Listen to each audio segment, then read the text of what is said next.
Consonant sounds are made when air is blocked by our lips, teeth, or tongue, like B in bat, M in man, and K in cat. Practicing them slowly and clearly helps us pronounce them correctly.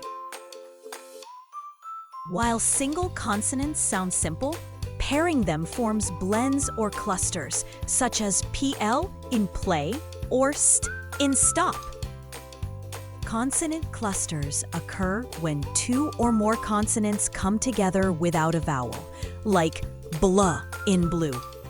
We can identify clusters in words like clap, frog, fur, and best, which makes words stronger.